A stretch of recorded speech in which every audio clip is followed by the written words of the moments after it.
mais j'ai entendu de tout sur cette équipe, qui faisait peur à l'Europe entière, qui allait rouler sur les adversaires, qui étaient les meilleurs du monde, de défense, attaque et tout. Aujourd'hui, force est de constater que c'est une équipe de France qui est poussive, qui a beaucoup de déchets, alors qui sait créer, je vais te laisser la parole, qui sait créer des occasions, mais j'entends, vous êtes des grands footballeurs, on m'a toujours dit qu'il fallait marquer, sinon ça servait à rien. Salam à tous, c'est Anis Benz. On se retrouve aujourd'hui pour parler un petit peu de l'équipe de France avant d'affronter le Portugal. Alors, l'équipe de France est-elle surcotée? Benzema est-il nul à chier finalement? Les racistes avaient-ils raison? Va-t-on finir 3e ou 1er? On en parle tout de suite. Allez, mesdames et messieurs, on s'installe, on finit de chier, c'est bon. Vous avez fait l'amour à votre femme, c'est bon, impeccable. Voilà, maintenant c'est la pause. Venez ici, il faut qu'on parle sur plein de choses là. Alors l'équipe de France, qui gagne le premier match solidement 1-0 contre les Allemands. Et là, tous les Français ont logiquement bombé le torse. Et on a écrasé l'Allemagne 1-0 dans un style pur France. Et je pense que ce sera comme ça jusqu'au bout. Et je vois pas qui peut embêter cette équipe. C'est beaucoup trop fort, beaucoup trop solide. C'est rigoureux. Il y a absolument tout. Puis l'équipe de France affronte les Hongrois, les racistes, et fait un match bidon, minable, avec un vieux un partout. Et surtout, terrible, avec un Benzema nul à chier. Et là, c'est le début du massacre à la tronçonneuse pour Benzema. Je vois pas ce que Benzema apporte à cette équipe. Donc il ne fluidifie rien. L'équipe a mal joué. Ah là là là là, Benzema. Je t'ai défendu contre vents et marées. J'ai fait une vidéo où j'ai tabassé Zemmour pour toi. Et tu me le rends comme ça? Ah, maintenant j'ai tous les vautours qui sont revenus dans mes anciennes vidéos et qui se sont empressés de commenter. Bon allez, je vais en lire un seul pour la gourmandise, en prenant celui qui résume le plus tous les autres. Alors Chech84, qui nous a pondu cette merveille, Giroud est plus adapté au système de Deschamps que Benzema. Et c'est la réalité, que ça vous plaise ou non. Les racistes, c'est vous, lol. Là, on voit ce jeune homme, là, on le verra, et lui, par exemple, c'est un abruti, ça se voit. Donc Benzé, t'as vu tout ce que je subis depuis ton match? Mais bon, malgré tout, c'est qui va encore aller au charbon pour te défendre? Oh, c'est Bibi. Non, mais pour les guignols qui me parlent de Giroud, faut mettre Giroud, c'est mieux avec lui. Le mec, il est rentré 20 minutes, un plot, un tronc d'arbre, il a pas touché la balle. Ouais, Giroud, t'es bloqué ou quoi quand t'es sur le terrain? Tu donnes aucune solution? Les amis, oh là, je suis sérieux. Oh là, je suis bloqué. Je suis vraiment bloqué, les frères. Oh là, je crois que vous allez devoir appeler les pompiers, je vais vous confirmer. Donc bref, ça fait rire ces clowns qui demandent Giroud. Surtout quand ça veut justifier avec l'argument des buts, alors qu'il a pas cadré une frappe à la Coupe du Monde. Et tiens, dans cette compétition, Olivier Giroud, 13 tirs, 0 cadré. Mais sinon, pour revenir au niveau de Benzema contre la Hongrie, il a quand même quelques circonstances atténuantes.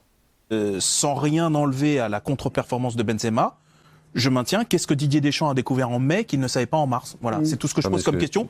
Parce que, mine de rien, ça te donnait quand même le rassemblement de mars pour travailler. T'avais 3 matchs. Voilà, et que ce soit travailler sur le terrain comme en dehors, parce que t'as aussi un équilibre social à des matchs. Donc je reviens sur ce que dit Dave. J'ai dit, moi, quand il le rappelle, le jour de sa convocation, alors tout le monde disait, ouais, Ramico, il voulait qu'il revienne, et puis finalement il revient, il n'est pas content encore. Ouais, non, mais c'est pas la question en fait. C'est pas. Surtout les gens du Sud qui vous reprochent ça parce que j'ai l'impression que petit accent comme ça. Non, mais j'ai exposé le fait, oui, content bien sûr qu'il soit dans la sélection parce que ça fait des années qu'on l'attend, mais que j'ai exposé quand même qu'il y a, comme a dit Dave, tu as 2 matchs de préparation, tu as 2 semaines pour préparer l'Euro, donc il y a aussi, même si les joueurs que c'est, avec l'intelligence de jeu qu'ils peuvent avoir, etc., à un moment donné, tu es obligé d'avoir des connexions pour. Même si on a vu des aperçus qui étaient plutôt encourageants, même après le problème, c'est que l'arbitre du Pays de Galles, il nous a empêché de voir un match 11 contre 11, donc c'était compliqué aussi d'avoir une analyse claire, nette et précise. Le deuxième match, au bout d'une demi-heure, Bulgarie, 31e minute, sortie de Benzema. Donc, imaginons, Benzema est espagnol, anglais, allemand. Le sélectionneur ne le prend pas, et puis il le reprend 2 semaines ou 3 semaines avant le. Qu'est-ce qu'on dirait aujourd'hui? On tomberait que sur Benzema? Non. Moi, je pense pas. Moi, je pense qu'on tomberait aussi sur le sélectionneur en disant comment ça se fait qu'on ait attendu autant de temps pour leur. C'est seulement notre 4e match et on est en compétition. C'est normalement tous ces matchs de préparation pour peaufiner les relations, les zones de course, d'influence, etc. Quand bien même ils ont tous un QI foot, évidemment, qui est plus à démontrer, bah, ça demande des préparations, ça demande des automatismes. Et je pose la question, qu'est-ce qu'il a découvert en mai qu'il ne savait pas en mars? Bah, c'est inédit dans l'histoire du football. Ben, je suis d'accord. De pouvoir de te préparer pendant la compétition. C'est ça. Et en fait, c'est bien. Est-ce que c'est trop tard? Non, mais les matchs non, mais les matchs pour. On commence Non, mais les matchs pour pouvoir combiner, ben c'est bien, on les fait pendant l'Euro.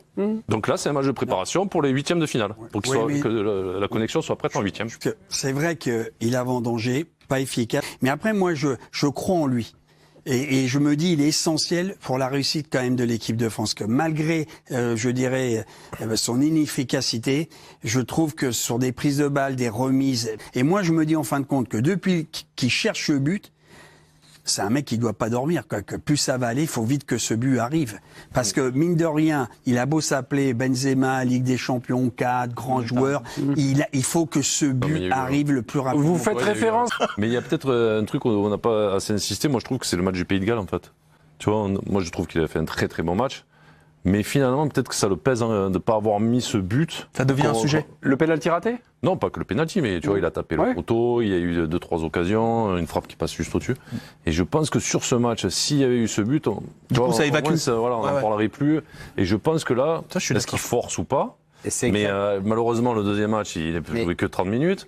Le 2, là, contre les Allemands, il y a eu mais ce but. Raison, non, mais c'est fou. Non, mais c'est fou. Il y a le but qui marque. Finalement, c'est hors-jeu léger avec le genou de Mbappé. Mais on dirait qu'il y a un truc qui. Mais c'est toute la que ça marche pas, quoi. Pour le moment, avec ce que l'on voit faire au Real, c'est dans la fluidité et la simplicité de son jeu. Et ben depuis, effectivement, et je te rejoins totalement. Tu le sens, il y a quelque chose là qui est là. Quand Mbappé lui donne le ballon. Non, mais quand Mbappé lui donne le ballon contre l'Allemagne, on est presque soulagé de se dire bon, ça y est. Voilà, ça c'est fait. C'est des déclics, c'est fini, on parlera plus de ça, quoi. Donc voilà, il a été naze, mais c'est vraiment pas évident comme situation mentalement et techniquement à gérer. Et on espère qu'il arrachera tout contre le Portugal mercredi. Sinon aussi, pour revenir à la prestation médiocre de la France contre la Hongrie, ça s'explique surtout aussi à cause d'un mec. Je crois pas que vous connaissez.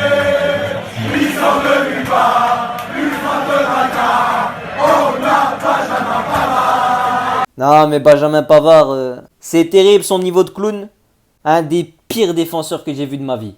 Défensivement nul, offensivement nul, sexuellement nul, aucune envie, aucune volonté, aucun charisme, aucune vision de jeu, aucun esprit revanchard, aucun esprit révolution, rien. En plus Benjamin, t'as le culot de bomber le torse en interview en disant qu'on regarde pas tes matchs en Bundesliga et que c'est pour ça qu'on dit que t'es nul.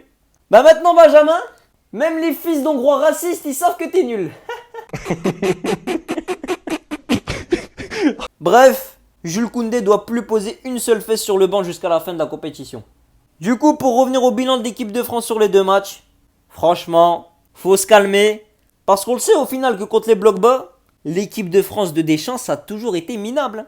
Et c'est pour ça d'ailleurs que ça me pète les dents à chaque fois de voir 3 milieux, alors que t'as Coman, t'as même Lemar à la limite qui peuvent jouer à sa place, surtout dans des matchs fermés comme ça. Mais sinon ouais, pour calmer un peu les ardeurs comme j'ai dit, au vu de ce que les Allemands ont fait contre le Portugal, où ils te les ont déchiquetés, faut mettre beaucoup de crédit à ce qu'a réalisé la France contre eux, en étant quasi jamais en danger. Et donc oui, la France reste clairement favorite du tournoi encore. Sinon pour finir, on a eu le forfait d'Ousmane Dembélé pour le reste de la compétition. Non mais franchement Ousmane, c'est pas possible. Comment tu fais wesh? T'es toujours blessé Ousmane. Et tu nous laisses en plan pour le reste de l'Euro. C'est quoi? Wallah Ousmane, je veux même pas ton mal frérot. Mais là t'as déconné frérot. Là t'as déconné. Wesh ressaisis-toi frère. Ressaisis-toi frérot.